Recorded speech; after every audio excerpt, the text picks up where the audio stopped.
ఒడిశా ఉత్తరాంధ్ర తీరాన్ని ఆనుకుని వాయువ్య బంగాళాఖాతంలో ఏర్పడిన తీవ్ర అల్పపీడనం వాయుగుండంగా మారిందని వాతావరణ కేంద్రం పేర్కొంది. ఒడిశాలోని పూరికి ఆగ్నేయంగా 70 కిలోమీటర్లు, ఏపీలోని కళింగపట్నం తూర్పు ఈశాన్యంగా 240 కిలోమీటర్ల దూరంలో కేంద్రీకృతమై ఉందని పేర్కొంది. ఈ రోజు పూరి సమీపంలో ఒడిశా తీరాన్ని దాటే అవకాశం ఉందని పేర్కొంది. ఆ తర్వాత ఒడిశా, ఛత్తీస్గఢ్ మీదుగా పశ్చిమ వాయువ్య దిశగా కదిలి 24 గంటల్లో క్రమంగా బలహీనపడుతుందని తెలిపింది. ఈ క్రమంలో రాగల 2 రోజుల్లో భారీ నుంచి అతి భారీ వర్షాలు కురిసే అవకాశం ఉందని తెలిపింది. కరీంనగర్, పెద్దపల్లి, భూపాలపల్లి, ములుగు, కొత్తగూడెం జిల్లాలో అక్కడక్కడ అత్యంత భారీ వర్షాలు కురుస్తాయని వాతావరణ శాఖ రెడ్ అలర్ట్ను జారీ చేసింది.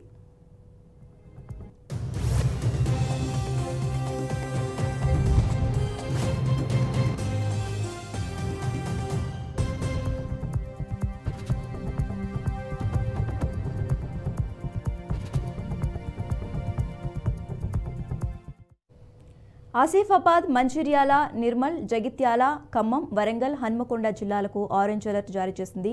నిజామాబాద్, ఆదిలాబాద్, రాజన్న సిరిసిల్ల, నల్గొండ, సూర్యాపేట, మహబూబాబాద్, జనగాం, సిద్దిపేట, యాదాద్రి భువనగిరి, కామారెడ్డి జిల్లాలకు ఎల్లో అలర్ట్ని జారీ చేసింది.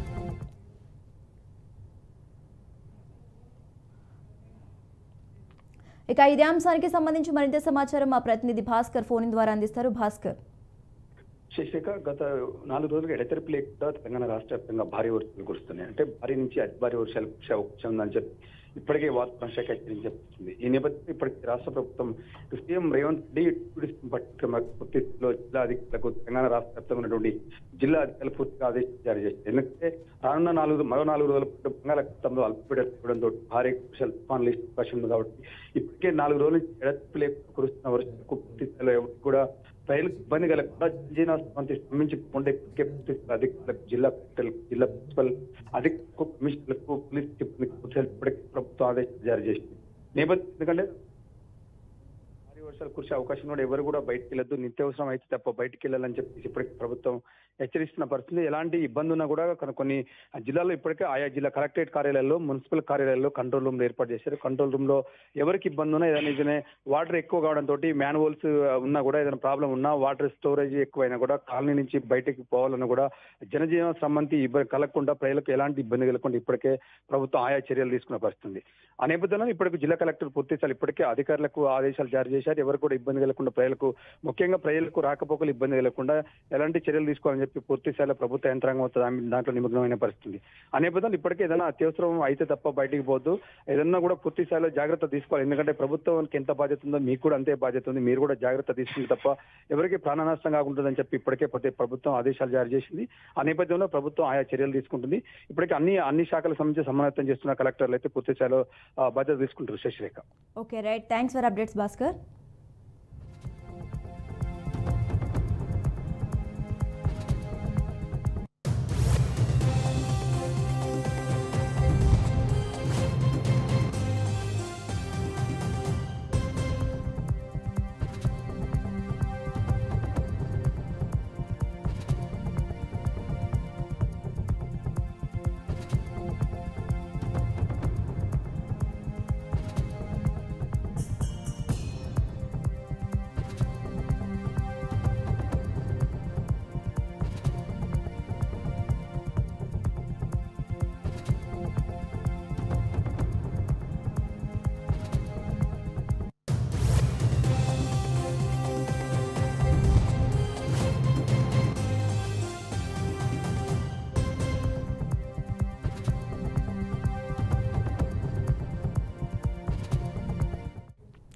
ఇక ఇదే అంశానికి సంబంధించి మరింత సమాచారం మా ప్రతినిధి శ్రీధర్ ఫోన్ ద్వారా అందిస్తారు. శ్రీధర్, శశిరేఖ, భద్రాద్రి కొత్తగూడెం జిల్లా వానతో వర్షంతో ముంచెత్తిందని చెప్పుకోవచ్చు.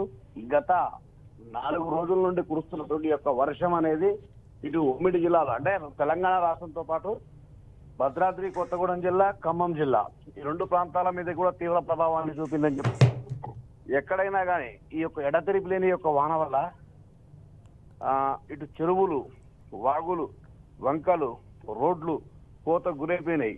అంటే ఎక్కడ చూసినా కానీ జలప్రళయం అన్నట్టు ఒక రకంగా చెప్పాలంటే, ఎందుకంటే అనుకోకుండా మొన్నటిదాకా ప్రశాంతంగా ఉన్నటువంటి యొక్క ప్రాంతంలో గత 4 రోజుల నుండి పడుతున్నటువంటి యొక్క వర్షంతో తీవ్రమైనటువంటి నష్టం కూడా జరిగిందని చెప్పుకోవచ్చు. ఎందుకంటే ఎక్కడ చూసినా కానీ కూలిన విద్యుత్ స్తంభాలు, తెగినటువంటి చెరువు కట్టలు, జరిసి ఇప్పుడు పెద్దవాగు అంటే అశ్వారావుపేట పెద్దవాగు సృష్టించినటువంటి విలయాన్ని మనం చూసినాం.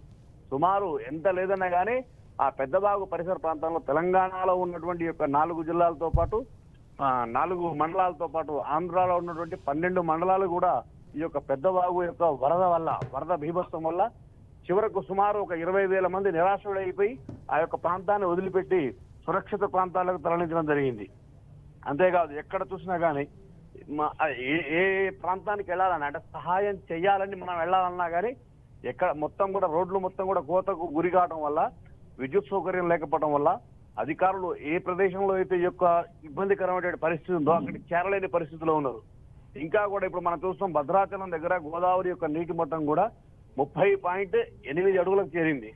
స్వతహాగా 35 అడుగులు కనుక చేరితే మొదటి ప్రమాద హెచ్చరిక జారీ చేస్తారు. అంటే మొన్నటిదాకా 14 అడుగుల వరకు ఉన్నటువంటి యొక్క భద్రాద్రి గోదావరి అంచెలంచెలుగా అంటే ఎగువ ప్రాంతంలో మరి ఛత్తీస్గఢ్ ప్రాంతంలో ఉన్నటువంటి యొక్క వర్షం వల్ల రోజు కూడా నిన్నటికి ఈ రోజుకే చాలా విపరీతమైనటువంటి అంటే 12-13 అడుగులు ఉన్నటువంటి ఒక గోదావరి ఈ రోజు 30.8 అడుగులకు వచ్చినట్టే మనం అర్థం చేసుకోవచ్చు. ఈ రోజు తెల్లవారుజామున వరకే. అంటే ఇది ఇంకా కూడా 34-35 వరకు పోయేటువంటి అవకాశం ఉందని కూడా అన్ని రకాలుగా ఏర్పాట్లు అంటే హెచ్చరికలు చేయడం జరిగింది. ఈ రకంగా అన్ని రకాల రెస్క్యూ టీమ్ కావచ్చు, డిఆర్ఎఫ్ వాళ్ళు కావచ్చు, రెవెన్యూ కావచ్చు, పోలీస్ కావచ్చు, యంత్రాంగం మొత్తం కూడా అలర్ట్ గా ఉంది. ఏదేమైనా వర్షం అనేది చాలా ఇబ్బందికరమైన పరిస్థితిని ఏర్పాటు చేసింది ప్రజలకు అని చెప్పుకోవచ్చు. Okay right, thanks for update Sridhar.